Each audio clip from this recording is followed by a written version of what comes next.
Hi folks, this is Tara. I've got some news today from the Newsweek website. The title says, Coronavirus cases spike on China's deadliest day yet, with wartime measures banning city residents from leaving home. Sounds kind of like martial law to me. China has experienced its deadliest day of the new coronavirus outbreak, prompting Shiyan City to adopt wartime measures which include banning residents from leaving their homes. On Wednesday, in the city of Wuhan, Hubei Provence, some 242 people died, and there were 14,840 new cases of the bug recently named COVID-19, the AFP news agency reported, citing government officials.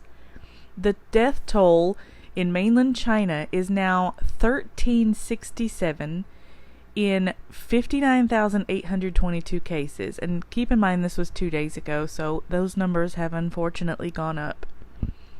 Only 2 fatalities have occurred outside mainland China since the outbreak started, in the Philippines and Hong Kong, putting the number of people who have died globally at 1,369 in 60,347 cases. Officials in Hubei, at the epicenter of the outbreak, said the spike in cases was due to a decision to broaden the definition to include those diagnosed with lung scans. Previous suspected cases were reassessed, they said, which indicated the new figure included those tested in the past, according to AFP. Previously, healthcare workers diagnosed the condition with laboratory tests, but those are in short supply. Officials in a district in the central Hubei city of Shiyan have introduced wartime measures banning anyone not directly involved in tackling the disease from leaving their homes, The Guardian reported, citing a government notice. Buildings and residential areas in the district will be closed off Thursday, with security personnel carrying out 24-hour monitoring. Those who break the rules will be, quote, detained without exception. The notice read, residents without prior approval are forbidden from leaving their home, building, or residential compound. China's state-run Global Times newspaper reported the order will be in place for the next 14 days. The move was in response to 137 confirmed cases of COVID-19 in the area, the second highest number in the city. On Wednesday, 562 were reported there in total. Local neighborhood committees will deliver basic items to residents at set times with set prices and will help people buy medication which they urgently need, according to the Global Times. Those who come down with a fever, one of the symptoms of COVID-19, will be sent to a medical observation point in the district. Officials hope stopping people leaving their homes will stop the infection from spreading, according to the announcement seen by the Global Times. Folks, I don't know about you, but this sounds an awful lot like martial law to me.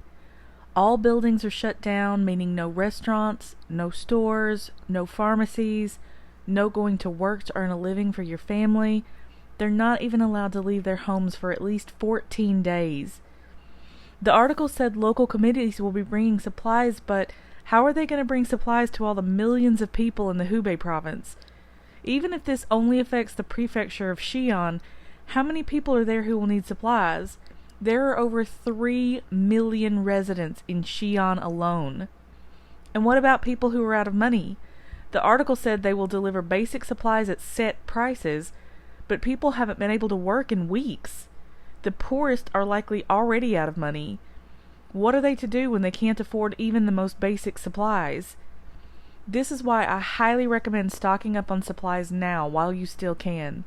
If this thing starts getting bad outside of China, we're going to see panic buying, price gouging, and empty shelves.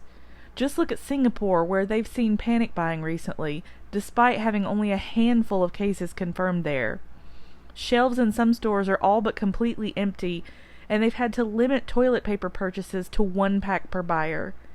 And when you think about how entitled the average American is these days, it could be total chaos. And I don't know about you, but I don't relish the thought of getting out in crowds worse than Black Friday shoppers. If people will fistfight over a $5 toaster at Target, imagine what they'll do if they don't think they can buy food or toilet paper. Stock up now, folks, while you still can. I'll be back with more news soon. This is Tara, the Homestead Hopeful, saying stay prepared, stay safe, and stay hopeful.